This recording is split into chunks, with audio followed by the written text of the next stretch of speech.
السلام عليكم ورحمة الله وبركاته. داوديال كسو دوادا قيسي رحمة channel أصحابتنا عصب صور دوادا أصحابتك السيور رسينا عاديات بعض مهسنتين قودان عدوى البوصو بوقتو channel كقيسي رحمة والعليال عاديات مردين كما هذا علينا داوديال وحربين أن كهالله قصدي ننكي قبو يحدا قيبتي اللحاد وأن شالي ساداليني أما أن قياسني واحد عدونه أما waxay noqon doonto qaybtii lixaad oo aad iyo aad u xanuun badan videoga aan shalay soo dhigay aan idinka codsaday qof walba bal waxa dhici doono ha qiyaaso aan idin iri videogaas dad badan ayaa commentiya ku soo qoray ama aragtidooda ka dhiibtay aniga laftirka xilligaasi waxa dhici doono ma garanaynin sababtoo ah qisadu ima soo gaarin markay qisadu soo gaarto baan ogaanayaa waxa qisada ku jiro anigoo runtii maxaa dhici doono walwal weyn ka qabo ayaa waxa igu soo dhacday inaan muuqaal duubo bal asxaabtaydana aan la wadaago oo ayakana maaragtay aragtidooda ka dhiibtaan kadib qisadii markayna soo gaartay qaybtii lixaad aan wada daawanay dabcan inaad daawateen ayaa dhici karto haddaad daawanin insha allahu tacaala qisadii ninkayga u ixdaa qaybtii lixaad daawo runtii waxaan halkaasi aan ku maqalay ama aan ku aragnay dad badan ayaa saadaashooda sax noqotay ama qiyaastooda sax noqotay oo aan la yaabay arrin cajiiba ayay igu noqotay dad qaar ayaa sheegay exactly waxa qisada aan ku maqalay ayadoo qisadana soo gaarin shalay ayay ka jawaabeen ama aragtidooda ka dhiibteen exactly waxa qisada ku jiro ayay sheegeen dadka qaarkood arrintaasi waa arrin mucjiso ah waa arrin aan la yaabay aqligiina iyo maskaxdiina ilaahay ha idin daayo maasha allah hadda kadib waxaanba sameynayaa waxaan ka walwal qabo ama aan isleeyahay maxaa dhici doono adinkaan idinsoo weydiin doonaa insha allahu tacaala dabcan dadka qaarkood si cajiiba ayay uga jawaabeen markaan u baahdo aan idinsoo weydiiyana laga yaabo waxa dhici doono kolley ilaahay unbaa og qiyaas ahaan dadka qaar laakiin qiyaastooda waa cajiib inaad qiyaastiin oo si saxa ii sheegtiin kadib arrintaasi aan ka fiirsado ayaa dhici karto aad iyo aad baad mahadsantihiin runtii aad iyo aad baan la yaabay kaamantiyadiina markaan akhriyay dadka sheegay hal iyo laba maahan dad badan ayaa isku waafaqay oo runtii arrintaas si saxa u sheegay ayagoo qisada daawanin oo qisada la soconin anigii markaan yaabay waxaan wacay oo aan weydiiyey qofka qisadana la soo wadaagay walaasheen qisadana la soo wadaagtay ayaan ku iri adiga qisadaada meel social media maal ku qortay mise meelay ku qoran yihiin oo dadka ka arki karaan ama dad maad u dirtay ayaan ku iri wallaahi cidna uma dirin ayay tiri qofka ugu horeeyay oo aan la wadaagay waa channelka qaysi raxma adinkaan idinla wadaagay cid kale lama wadaagin ayay igu tiri arrintaasi markaan uga sheekeeyay aan iri dadkii qisada iyadoona soo gaarin ayay sheegeen waxa dhici doono wallaahi way yaabtay iyada laftarkeeda marmar waxaa jira marka dadka subxaan allah ilaahay wuxuu ku toosiyaa ama tusaa arrimo sax ah qaabka waxu jiraan ama qaabka waxu dhici doonaan inkastoo qisada aan soo daawanay ama aan soo wada dhagaysanay oo qofku iska qiyaasi karo badanaa waxa dhici doono based on dabeecadaha shakhsiyaasha ku jiro ama shakhsiga ku jiro qisada iyo qaabkay qisada u socoto iyo dhacdooyinka qisada aan ku maqalay marka laga sii qiyaaso dabcan way ugu badan tahay in la sheego laakiin dadka intooda badan maskaxdaasi ma lahan maskaxdiina ilaahay ha idin daayo ayaa leeyahay runtii waxaan dareemay oo kale inaad qisadaasi si dhaba aad la socoteen attention fiican aad siiseen markaad daawanayseen oo aad si fiican u fahanteen ayaa halkaasi ka muuqato dadka si saxa u qiyaasay runtii dadka kalena dabcan qisada way daawadeen balse dadka isku aragti maahan aragtidooda ayaa kasi kala inay arkeen ayaa dhici karto waxaan isleeyahay 80% dadka qiyaasay qiyaastooda sax ayay noqotay inkastoo qiyaasta laftirkeed ay kala duwan tahay dadka qaar si sax ayay sheegeen waxa dhacay dadka qaarna way u dhawaayeen si kastaba ahaatee daawadayaal waxaan rabaa inaan kaamantiyadiina akhriyo inta aragtiyadooda kasoo dhiibatay ayaa rabaa halkan inaan ka akhriyo insha allahu tacaala kaamantiyada shalay ayaan akhrinayaa kuwa maanta ma akhrinayo sababtoo ah qisada maantaan soo dhignay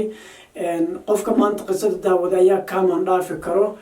inta qisada la soo dhigin kaamantiyada aad dhaafteen baan akhrin doonaa insha allah comment ugu horeeyo haddaan soo qaato waa Hinda Cabdulle.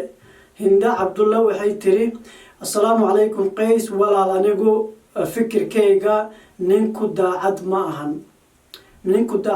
ayay tiri. Ummi Xuseen waxay tiri assalaamu calaykum walaal qays waa arrin adag xaqiiqadii anigu ma aaminsaneen nin noocaasi xaqiiqadii balse waxaan leeyahay ha ku kalsoonaanin 90% digtoonow. ninka faamilkiisa ma fiicneen oo way la safteen kumana imaanin oo kuma raali gelinin ayay tiri. taasi waa Ummi Xuseen.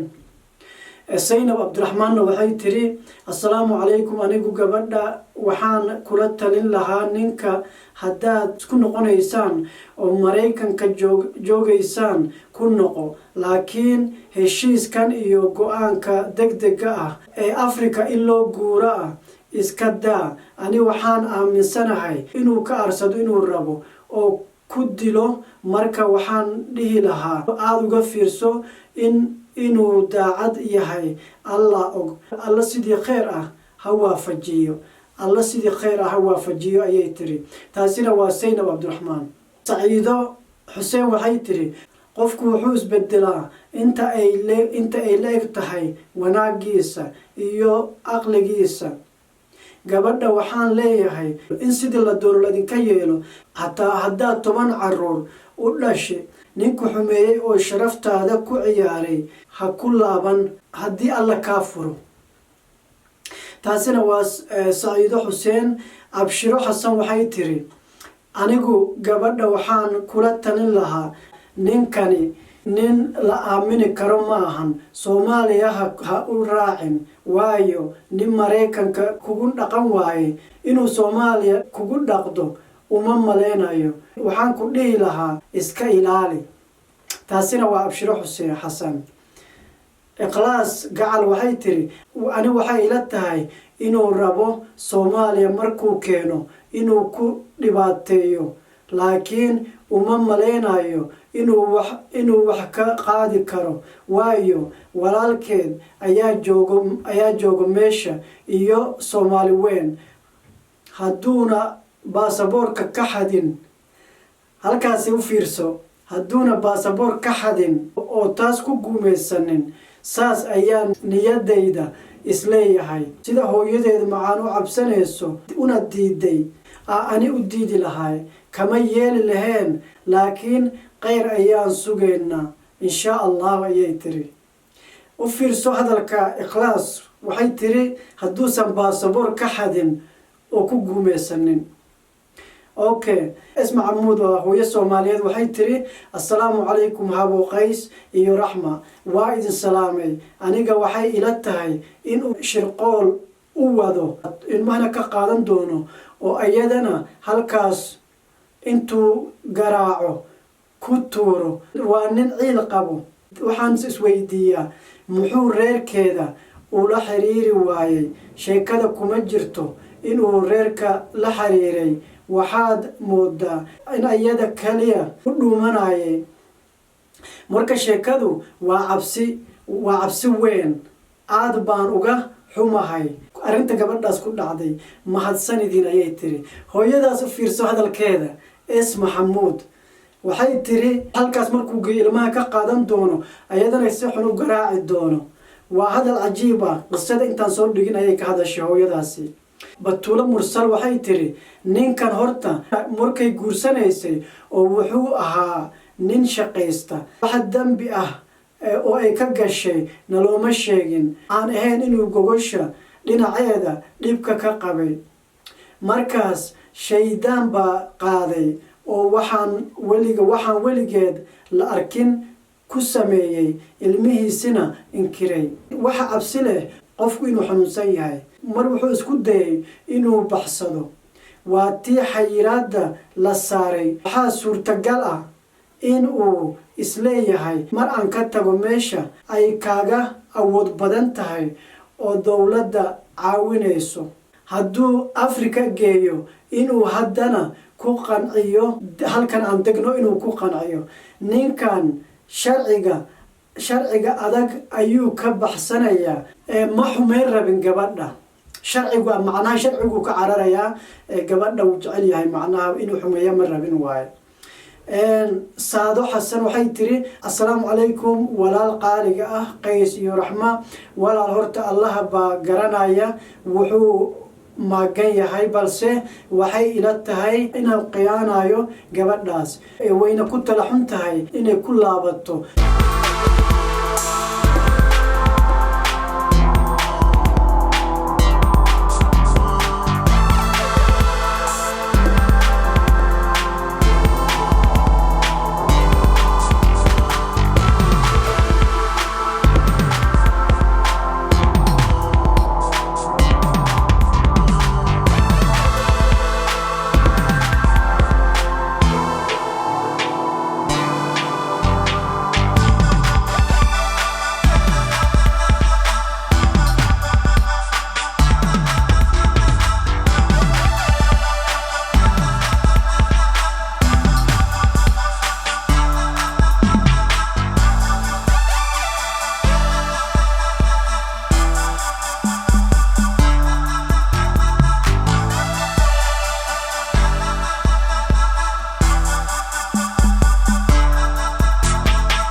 aad iyo aad baad umahadsantihiin walaalayaal runtii dad kaamantiyadaas waa kaamantiyo cajiib ah dadka qaabkay u qiyaaseen ama saadaaliyeen waa arrin cajiib ah runtii maskaxdiina iyo xasuustiina iyo aqligiina ilaahay ha idin daayo dhammaantiin waxaan isleeyahay dad lasoo xulay ayaa ku xiran channelka Qays iyo Raxma ilaahay ha idin dhowro ilaahay ha idin xafido si wanaagsan aad maaragtay ka qayb qaadateen arrintaasi runtii aad iyo aad baan idinka mahadcelinaynaa haddii runtii gabadhaasi inta waxba dhicin lala talin lahaa ama dadkan oo runtii kaamantiyo kasoo bixiyay ama aragtiyadooda ka dhiibtay gabadhaasi la talin lahaa uma maleynayo dhibaato intaas la-eg inay ku dhici doonto qofku wuu ka fiirsan lahaa balse nasiib darro maysan cidna la wadaagin xilligaas markii wax dhaceen kadib ayay nala soo wadaagtay marka walaalayaal waxaan idin leeyahay aad iyo aad baad umahadsantihiin aragtidiina ra'yaashiina mar walba waa dahab runtii annaga u baahan ummadda Soomaaliyeed kale oo idinka dambayso ayaa u baahan kuwa maanta daawanayo ayaa u baahan kuwa berri ama berri dambe daawanayo ayaa u baahan aad iyo aad baad umahadsantihiin aragtida shacabka ama asxaabta ku xiran channelka Qays iyo Raxma oo ku saabsan qisadii ninkayga wixdaa qaybta 6aad qaybtii runtii aad iyo aad u xanuun badan intay na soo gaarin falaqeynta ama saadaalinteeda dadka ra'yaashooda ka dhiibta ama comment ka bixiyay maanta intaas ayaan ku joojinayaa fadlan haddaad ku cusubtahay channelka Qays iyo Raxma subscribe taabo gambaleelkana ku dhufo saad u hesho notification tan iyo kulantideena dambe walaalayaal waxaan idin rajeynayaa nabad iyo nolol assalaamu calaykum waraxmatullaahi wabarakaatuh